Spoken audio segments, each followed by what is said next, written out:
नमस्कार। Study for village city channel पर आप सभी का स्वागत है। सामान्य अध्ययन का यह 116वां वीडियो रहेगा। पहला प्रश्न देखिए। हाँ, लेकिन जो लोग नए लोग जुड़े हैं चैनल को सब्सक्राइब जरूर कर लें प्लीज़। पहला प्रश्न है, वर्ष 1918 के संयुक्त प्रांत किसान सभा का गठन निम्न में से किस नेता ने किया था? 1918 के संयुक्त प्रांत किसान सभा का गठन किस नेता ने किया? स्वामी सहजानंद ने, बाबा रामचंद्र या इंद्र नारायण द्विवेदी या पंडित जवाहरलाल नेहरू ने किया था? किसने किया 1918 में संयुक्त प्रांत किसान सभा का गठन? तो इंद्र नारायण द्विवेदी ने किया। किसने किया? इंद्र नारायण द्विवेदी ने किया, 1918 में किया। ठीक है, 1918 में किया। और इनके साथ में और लोग जो थे, गौरी शंकर मिश्र थे और मदन मोहन मालवीय थे। ठीक है, इनके साथ में कौन कौन मिला था? गौरी शंकर मिश्र, गौरी शंकर मिश्र और मदन मोहन मालवीय, मदन मोहन, ये लोग थे। आगे देखेंगे। और यह किस पे आधारित था? यह असल में अवध क्षेत्र में किसानों को जमींदारों तालुकेदारों के शोषण के विरुद्ध संगठित करने का एक प्रयास था और इसको होम रूल लीग के कार्यकर्ताओं ने किया था। कार्यकर्ता थे किसके? होम रूल लीग के। दूसरा प्रश्न है, 1857 के विद्रोह का स्थान और विद्रोह का आरंभ सही सुमेलित नहीं है, कौन सा? ये विद्रोह है और इधर आरंभ है। कब आरंभ हुए? लखनऊ कह रहा है कि लखनऊ 4 जून 1857 को। कौन सा सही नहीं है ये बताना है। झांसी 11 मई 1857, मेरठ 10 मई 1857 और बैरकपुर 29 मार्च 1857। इनमें से कौन सा सही नहीं है? तो ये नहीं सही है। झांसी 11 मई 1857 को नहीं हुआ झांसी वाला। ये हुआ, ये भी 4 जून को हुआ। 4 जून को, 4 जून 1857 को हुआ, ना कि 11 मई 1857 को। बाकी तो सब सही है। यानी कि जब झांसी में हुआ और लखनऊ में, ये दोनों एक ही दिन शुरू हुए हैं विद्रोह। मेरठ 10 मई 1857 को हुआ और बैरकपुर 29 मार्च 1857। सबसे पहला यही रहेगा। आगे देख लीजिए। तो नहीं है के हिसाब से कौन सा सही हो जाएगा? ये यहाँ पर क्या होगा? 4 जून 1857 रहेगा। याद रखेंगे, 4 जून 1857 को झांसी में और 4 जून 1857 को लखनऊ में। इस विद्रोह के खिलाफ जो विद्रोह हुआ, इसका नेतृत्व कौन कर रहा था? कौन कर रहा था? झांसी में रानी लक्ष्मीबाई और लखनऊ में बेगम हजरत कर रही थी। आगे देखेंगे। निम्न में से किस अधिनियम द्वारा 120 सदस्यों वाले चैम्बर ऑफ प्रिंसेस की व्यवस्था की गई थी? 120 सदस्यों वाला चैम्बर ऑफ प्रिंसेस की व्यवस्था की गई थी किस अधिनियम के द्वारा? अधिनियम 1919 का, 1793 का अधिनियम, 1909 का अधिनियम या 1853 का चार्टर एक्ट? किसके अंतर्गत चैम्बर ऑफ प्रिंसेस की व्यवस्था की गई 120 सदस्यों वाले? 3। कौन सा सही हो जाएगा? अधिनियम 1919 के अंतर्गत चैम्बर ऑफ प्रिंसेस की व्यवस्था की गई। इसमें 120 सदस्य थे इस अधिनियम में, 1919 का अधिनियम। इसकी स्थापना का उद्देश्य था ब्रिटिशकालीन भारत की रियासतों को एक विधानमंडल रूपी मंच प्रदान करना था। जिससे कि ब्रिटिश संरक्षित रियासतों के शासक ब्रिटिश सरकार से अपनी आशाओं को आकांक्षाओं से अवगत करा सकें। ये था मकसद। निम्न में से कौन सा या सही कौन सी नदी सही सुमेलित नहीं है? ये नदियां हैं और इनकी कुछ सहायक नदियां हैं। इधर वाली सहायक नदियां हैं और इधर वाली इनकी मेन नदियां हैं। प्राणहिता कह रहा है कि महानदी की सहायक नदी, हेमवती कावेरी की सहायक नदी, मालप्रभा कृष्णा की नदी सहायक नदी है, और मंजरा गोदावरी की सहायक नदी है। कौन सा सुमेलित सही नहीं है? चौथा प्रश्न है ये। देखिए, प्राणहिता जो है महानदी की सहायक नदी नहीं है, ये गलत दिया है। इस हिसाब से कौन सही होना चाहिए? किसकी हो जाएगी? ये प्राणहिता जो है गोदावरी की है। किसकी है? गोदावरी की। प्राणहिता किसकी सहायक नदी है? गोदावरी की, महानदी की नहीं है। हेमवती कावेरी की है, मालप्रभा कृष्णा की है, और मंजरा किसकी है? गोदावरी की। तो यहाँ पर गोदावरी की दो सहायक नदियाँ प्राप्त हो गई, यहाँ पर आपको दिख रही हैं। सॉरी, प्राणहिता और मंजरा ये गोदावरी की सहायक नदियाँ हैं, जबकि मालप्रभा कृष्णा की रहेगी और हेमवती कावेरी की रहेगी। नेक्स्ट है, निम्न से कौन से सही नहीं है? सही है, कथन है नीचे दिए, कौन सही है इनमें से? रामगंगा नदी कन्नौज के पास गंगा नदी में मिल जाती है, जबकि बेतवा नदी प्रयागराज के पास यमुना नदी में मिल जाती है। इनमें से कौन सा सही है कथन के अनुसार?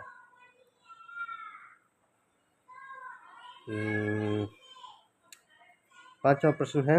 देखिए, रामगंगा नदी है जो, वो कन्नौज के पास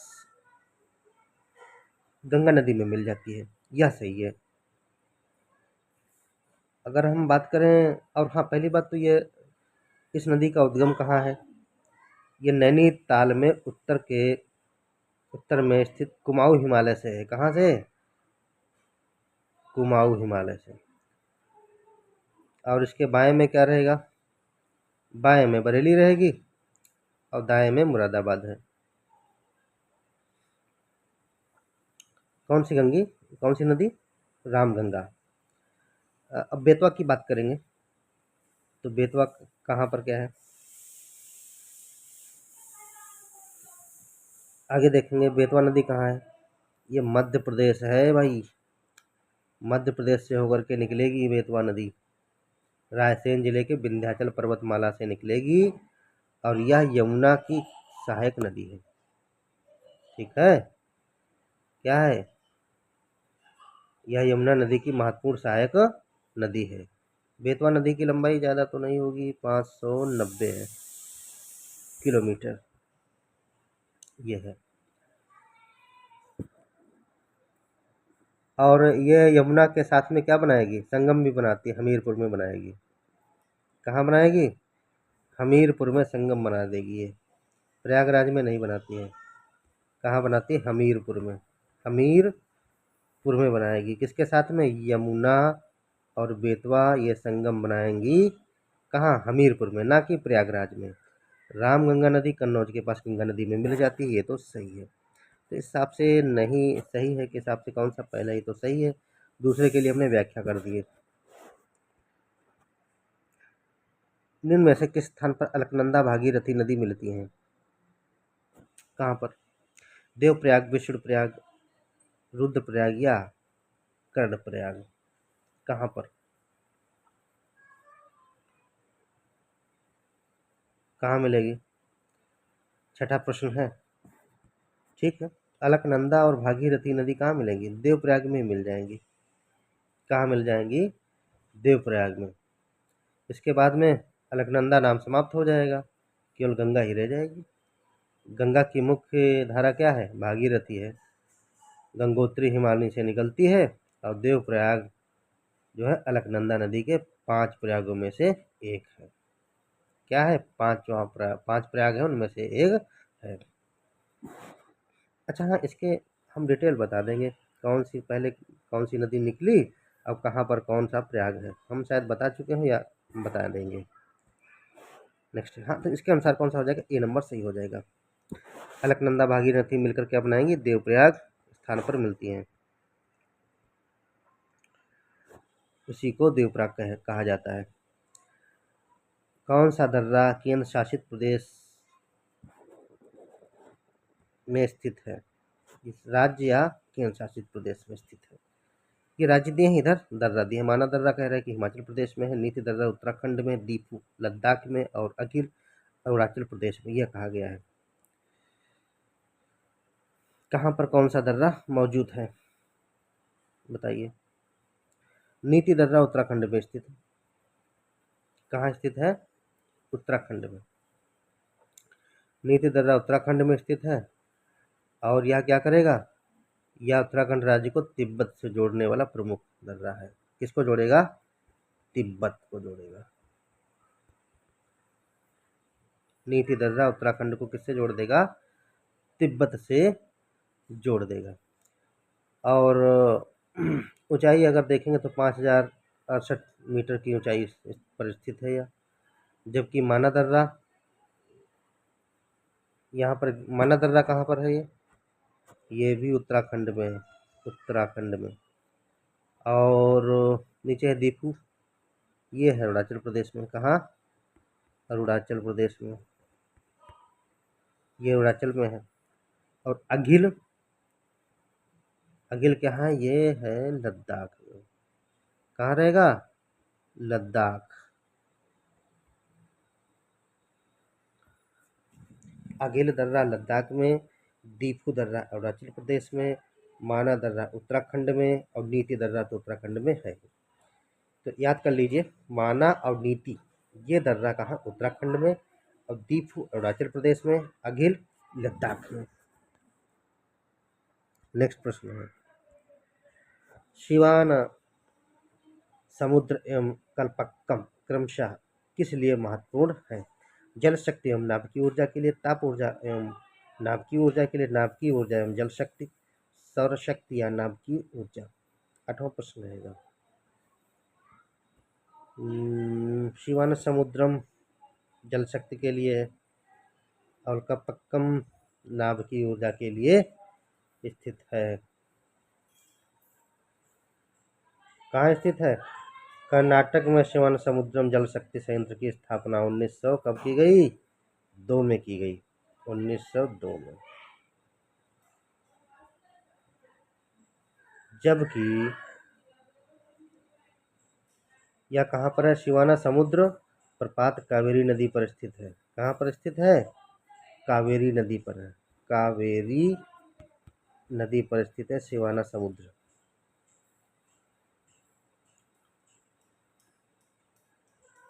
यहाँ पर 98 मीटर ऊंचाई से पानी गिरता है, 98 मीटर ऊंचाई से पानी गिरता है। कल्पक्कम 220 मेगावाट बिजली पर चलने वाले 2 परमाणु रिएक्टरों के साथ साथ 500 मेगावाट की बिजली उत्पादन क्षमता वाले सुपर फास्ट ब्रीडर रिएक्टर का घर हो गया है ये। अब तो और भी बढ़ाने की बात की जा रही है। ए नंबर सही हो जाएगा। माउंट न्यूमैन निम्न में से किस खनिज के लिए प्रसिद्ध है। माउंट न्यूमैन किस खनिज के लिए प्रसिद्ध है, तांबा, बॉक्साइट, लौह अयस्क और मैग्नीज किसके लिए प्रसिद्ध है माउंट न्यूमैन। लौह अयस्क के लिए प्रसिद्ध है। किसके लिए, माउंट न्यूमैन लौह अयस्क खनिज के लिए प्रसिद्ध है। कहाँ पर स्थित है, ये ऑस्ट्रेलिया में है। कहाँ, ऑस्ट्रेलिया। माउंट न्यूमैन कहाँ स्थित है, ऑस्ट्रेलिया में स्थित है। ये पिलवारा क्षेत्र में स्थित है तथा ऑर्थोमिलिया श्रेणी में लौह अयस्क खान के लिए प्रसिद्ध है। नेक्स्ट नीचे कुछ सूचियां दी हैं, एक तरफ पर्वत है, एक तरफ देश है। सही कूट के अनुसार इनको चुनना है। किलिमंजारो कह रहा है कि मोरक्को में, टूबकल अल्जीरिया में, स्टेनली तंजानिया में और हांगर युगांडा में। इसको सही मिलान करना है। सॉरी, 10वां का कौन सा सही हो जाएगा?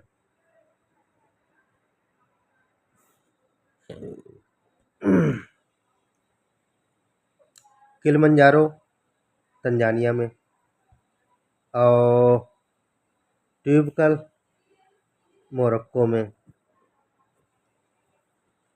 और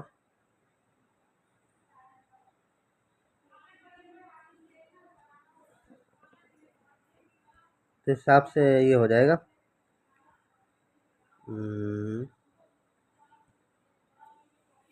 किलिमंजारो कहाँ है? तंजानिया में हो गया। और स्टेनली कहाँ हो जाएगा? मोरक्को में। ये कहाँ हो जाएगा? ट्यूबकल युगांडा में हो जाएगा। हंगर ये हो जाएगा। 3 1 4 2 ये हो गया। अब जोड़ लीजिए इसको। 3 1 4 2 है कहीं? पहला ही मिल गया। नेक्स्ट है, निम्न कथनों में से लेटराइट मिट्टी के विषय में कौन सा कथन सही है? लेटराइट मिट्टी के संबंध में कौन सा कथन सही रहेगा? यह मिट्टी उच्च तापमान एवं भारी वर्षा वाले क्षेत्रों में विकसित होती है। इस मिट्टी में लौह ऑक्साइड और एल्यूमीनियम की कमी पाई जाती है। कौन सा सही रहेगा? 11वां प्रश्न है, इनमें से कौन सा सही है? यह मिट्टी उच्च तापमान एवं भारी वर्षा वाले क्षेत्रों में विकसित होती है। ठीक है, पहला ही सही हो जाएगा। एक भौगोलिक इकाई जो पानी को इकट्ठा करती है, भंडारण करती है एवं पानी छोड़ती है, उसे कहते हैं। कह रहा है कि भौगोलिक इकाई जो पानी को इकट्ठा करेगी, भंडारण भी हो जाएगा, पानी को छोड़ेगा भी, उसे कहते हैं आर्द्र भूमि, व्यर्थ भूमि, पानी का हौज, जल विभाजक। उसको क्या नाम दिया जा सकता है? पानी का हौज कहा जाएगा। क्या कहा जाएगा? पानी का हौज। क्या क्या करेगा? पानी को इकट्ठा भी करेगा, भंडारण हो जाएगा, छोड़ेगा। नेक्स्ट है, संयुक्त राज्य अमेरिका मेक्सिको के बीच सीमा पर स्थित नदी है। कौन सी नदी स्थित है सीमा पर? यूएसए एंड मेक्सिको, इसके बीच सीमा पर कौन सी नदी स्थित है? मिसिसिपी, कोलोराडो या रियो ग्रांडे अमेजन? 13वां प्रश्न है, रियो ग्रांडे। देखिए, रियो ग्रांडे नदी यूएसए और मेक्सिको की सीमा पर स्थित है। याद रख लीजिए, रियो ग्रांडे नदी संयुक्त राज्य अमेरिका और मेक्सिको के बीच सीमा पर मौजूद। निम्न में से यूक्रेन का सबसे बड़ा कोयला उत्पादक केंद्र कौन सा है? यूक्रेन का सबसे बड़ा कोयला उत्पादक केंद्र कौन है? Zaporizhzhia, Kharkiv, Kyiv, Donetsk. 14वां प्रश्न है, डोनेट्स्क रहेगा। यूक्रेन में कोयला का सबसे बड़ा उत्पादक क्षेत्र कौन है? डोनेट्स्क रहेगा। आगे देखेंगे,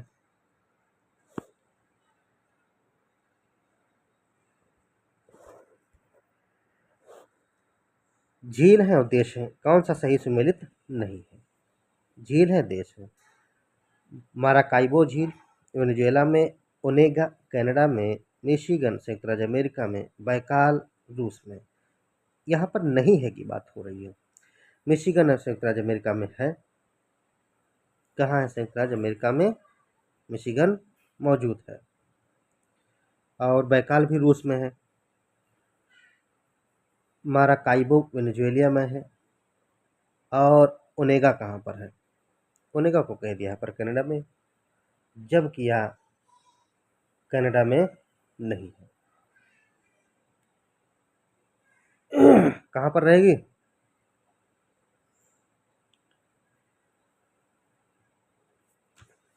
बताइए आप लोग, इसको आंसर बताइएगा। ये वाला गलत है। ओनेगा झील कहाँ पर मौजूद है? बहुत ही सरल है। दक्षिण गोलार्ध में हवा के बाएं विक्षेपित होने के क्या कारण है? कह रहा है कि दक्षिण गोलार्ध में हवा के बाएं विक्षेपित होने के कारण क्या हो सकते हैं? क्या हो सकते हैं?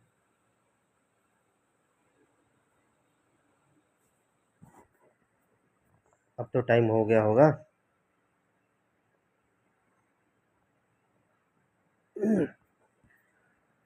देखिए, चुंबकीय क्षेत्र, कोलोरिस बल या तापमान और दबाव, किसके कारण होता है ऐसा? कौन सा प्रश्न था? 12वां 15वां था, 16वां प्रश्न है। किसके कारण रहेगा भाई? कोरिलेस फोर्स रहेगा। बी नंबर सही हो जाएगा। दक्षिणी गोलार्ध में क्या होगा? हवा के बाएं विक्षेपित होने का कारण यही है, कोरियोलिस फोर्स। गैर पारंपरिक ऊर्जा स्रोत है जो कि ऊष्मा जनित है, विद्युत जनित है, विद्युत जनित ऐसे लिखिएगा। गैर नवीकरणीय, नवीकरणीय 17वां प्रश्न है ये, नवीकरणीय है। गैर पारंपरिक ऊर्जा स्रोत से जो स्रोत होता है, जो क्या होता है? नवीकरणीय ऊर्जा स्रोत है ये। निम्न में से कौन सा विश्व वेटलैंड दिवस के रूप में जाना जाता है? विश्व वेटलैंड दिवस के रूप में 10 जनवरी, 1 फरवरी, 15 जनवरी या 2 फरवरी को कब मनाया जाता है विश्व वेटलैंड दिवस? 2 फरवरी को मनाया जाता है। कब मनाया जाता? 2 फरवरी को विश्व वेटलैंड दिवस मनाया जाता है। इसका कारण एक ये है, व्याख्या थोड़ी सी हम बता देते हैं। जो 2 फरवरी को विश्व वेटलैंड दिवस मनाया जाता है, असल में जो रामसर साइट्स हैं, जो रामसर समझौता एक प्रकार का 1971 का, किसका? 1971 का ये समझौता वेटलैंड आर्द्रभूमियां हैं उनसे संबंधित है।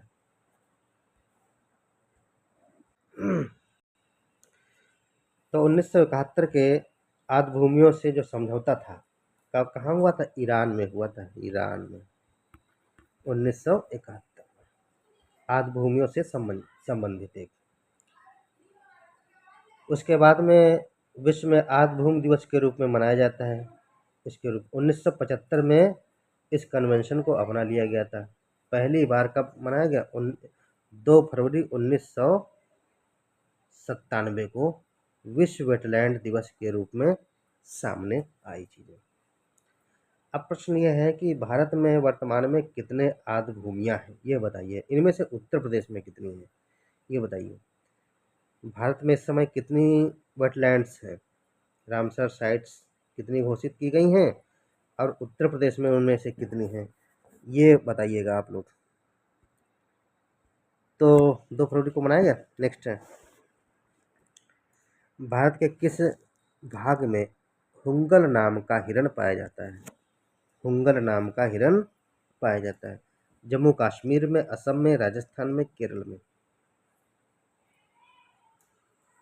19वां प्रश्न है, जम्मू कश्मीर में हुंगल नाम का हिरण पाया जाता है। कहाँ पाया जाता है? ये दाची-गाम राष्ट्रीय उद्यान में है। दाची-गाम राष्ट्रीय में पार्क में, ठीक है, नेशनल पार्क में है। इसी के लिए फेमस है, हुंगल नाम के हिरण के लिए। प्राकृतिक संसाधनों का वर्तमान पीढ़ी द्वारा इस प्रकार से उपयोग किया जाए कि प्राकृतिक संसाधनों का न्यून संरक्षण हो, तो यह किस प्रकार का विकास कहलाएगा?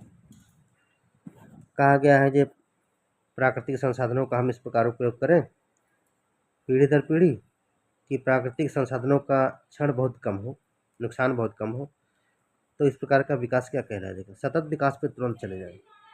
It's sustainable development, sustainable development, ठीक है, सस्टेनेबल डेवलपमेंट कहा जाएगा। 20वां का रहेगा डी। नेक्स्ट है पोषक स्तर बनते हैं। पोषक स्तर कहाँ बनेंगे? केवल मांसाहारी जंतुओं से, केवल पौधों से, केवल जंतुओं से, खाद्य श्रृंखला में जीवों के संबद्ध होने से पोषक स्तर बनेगा, ये कहा गया है। बिल्कुल, खाद्य श्रृंखला में जीवों के संबद्ध होने से पोषक स्तर तैयार होता है। निम्न में से कौन सा सतत विकास का लक्ष्य नहीं है? ये सस्टेनेबल डेवलपमेंट का कौन सा लक्ष्य नहीं है? ये कहा है जिसे वर्ष 2030 तक प्राप्त करने का लक्ष्य रखा गया है। लैंगिक समानता, अंतरिक्ष अनुसंधान, शून्य भूख, अच्छा स्वास्थ्य एवं भलाई, कौन सा रहेगा? अंतरिक्ष अनुसंधान ये सस्टेनेबल डेवलपमेंट का हिस्सा नहीं है, लक्ष्य नहीं है इसका, ये इसमें नहीं आता। और जिसे वर्ष 2030 तक प्राप्त करने का लक्ष्य रखा गया है। आगे देखेंगे, निम्न में से कौन सा बायोडिग्रेडेबल प्रदूषण है? नहीं है, सॉरी, कौन सा बायोडिग्रेडेबल प्रदूषण नहीं है, यानी कि डिकम्पोज नहीं हो पा रहा है?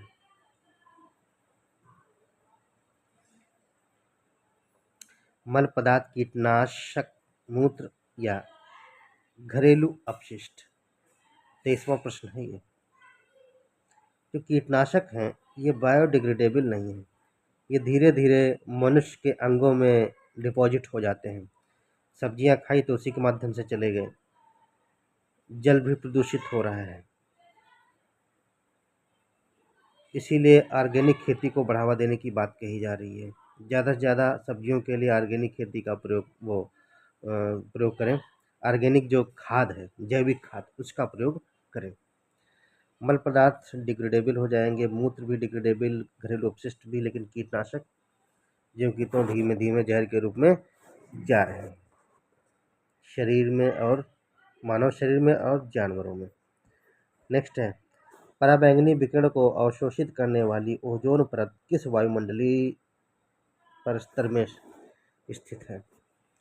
ओजोन परत वायुमंडल के किस स्तर में मौजूद है? अल्ट्रावायलेट रेज को अवशोषित करती है। मध्य मंडल, क्षोभ मंडल, समताप मंडल या ताप मंडल? भाई ये समताप मंडल में पाई जाएगी। स्ट्रेटोस्फीयर, स्ट्रेटोस्फीयर में मौजूद है क्या? ओजोन परत। बताइए जो मौसमी घटनाएं होती हैं किस मंडल में है? कमेंट में बताइए आप लोग। निम्न में से कौन सा कारक जैव विविधता है ह्रास के लिए सर्वाधिक महत्वपूर्ण कारक है? कौन सा कारक जैव विविधता ह्रास के लिए सर्वाधिक महत्वपूर्ण कारक है? प्राकृतिक वास का विनाश, कीट नियंत्रण, आनुवंशिक आत्मसात्करण, परभक्षियों पर नियंत्रण? कौन सा रहेगा? प्राकृतिक वास का विनाश करेंगे, जैव विविधता, बायोडाइवर्सिटी के लिए तो हानि है, ये नंबर सही हो जाएगा। रेगिस्तान में आवास करने वाले जानवर कहलाते हैं। जो रेगिस्तान में आवास करते हैं उन जानवरों को क्या कहते हैं? मरूदभिद जानवर, वृक्षवासी जानवर, बिल बनाने वाले जानवर, स्थलीय जानवर? 26वां प्रश्न है ये। भाई मरूदभिद पौधे होते उसी प्रकार मरूदभिद जानवर होंगे। मरुस्थलीय स्थल में आवास करने वाले। रियो शिखर सम्मेलन 1992 का एजेंडा 21 संबंधित है। 1992 का एजेंडा 21 संबंधित है ओजोन परत के संरक्षण से, पर्यावरण शिक्षा से, सतत विकास से, प्रदूषक भुगतान सिद्धांत से। किससे संबंधित है? सतत विकास से संबंधित है। ये 1992 का एजेंडा 21 जो है सतत विकास से संबंधित है, जिससे क्या हो, वैश्विक स्तर पर, राष्ट्रीय स्तर पर, स्थानीय स्तर पर संयुक्त राष्ट्र प्रणाली के संगठनों और क्या है वहाँ की जो सरकारें हैं और जो क्षेत्र हैं लोकल रूप से, उनके स्तर पर कार्रवाई की व्यापक योजना है। और जिससे क्या है मानव पर जो पर्यावरण का प्रभाव पड़ता है वो सकारात्मक हो ना कि नकारात्मक हो, ये रहेगा। सतत विकास का मतलब यही है, इस प्रकार विकास किया जाए।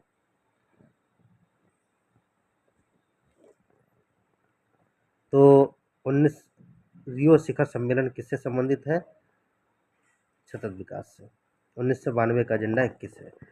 जल रोकथाम और प्रदूषण नियंत्रण अधिनियम निम्न में से किस वर्ष बनाया गया सॉरी।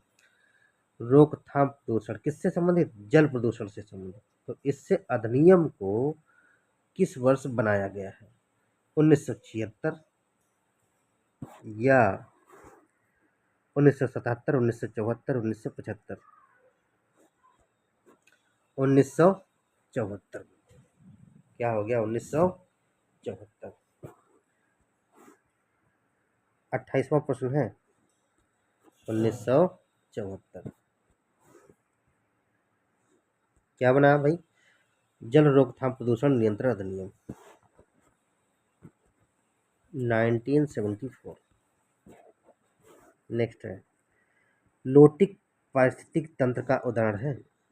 जो लोटिक पारिस्थितिक तंत्र है, लोटिक इकोसिस्टम है, लोटिक पारिस्थितिक तंत्र का उदाहरण क्या है? तालाब रहेगा, दलदल रहेगा, नदी रहेगी, ढाव क्षेत्र यानी कि मार्शी एरिया। क्या रहेगा? पहली बात तो लोटिक है क्या? असल में ये पारिस्थितिकी तंत्र की विशेषता बहते पानी से होती है। क्या होती है? पानी से, बहता हुआ जो पानी है उससे संबंधित है। पूल हो गया, रैपिड्स जैसे दो मुख्य क्षेत्र हैं जिसमें शामिल है। क्या हो गया? पूल और रैपिड्स। लोटिक जल पारिस्थितिक तंत्र को जल प्रवाह की गति एवं प्रवाह की गति के दर के आधार पर दो भागों में विभाजित किया जाएगा। एक क्या किया जाएगा? तेज पानी बहे, तेज पानी बहे। और क्या है? एक धीमा पानी बहे, धीमा पानी। इस आधार पर दो प्रकार का हो गया। देखो पानी बह रहा है तो इस प्रकार से लोटिक पारिस्थितिक तंत्र क्या है? जिस क्षेत्र में पानी बह रहा हो, रुका ना हो, उसको लोटिक पारिस्थितिक तंत्र का उदाहरण मिलेगा। तो दो प्रकार का है, तेज बहे और धीमा बहे। इस हिसाब से तो पानी किसमें बहता है? तालाब में बहता रहता? नहीं बहता रहता। दलदल में भी नहीं बहता रहता। मार्शी एरिया, दलदली क्षेत्र ये भी है, प्रकाश साधन गलन चीजें हो, वहां पर भी नहीं बहता। नदी में बहता। तो लोटिक पारिस्थितिक तंत्र का उदाहरण कौन हो गया? नदी हो गई। ठीक है। नेक्स्ट है कह रहा है समुद्री शैवाल किसके महत्वपूर्ण स्रोत है? सी एलगी, सी एलगी किसके महत्वपूर्ण स्रोत हैं? आयोडीन के, आर्गन के, या ब्रोमीन और क्लोरीन के? सीधे चले जाइए, आयोडीन के हैं ये। समुद्री शैवाल महत्वपूर्ण स्रोत किसके हैं? आयोडीन के। धन्यवाद। चैनल को सब्सक्राइब जरूर करें, लाइक शेयर जरूरी बनता है भाई। और पढ़ते जाएं आप लोग। Thank you. स्टडी फॉर विदेश सिटी।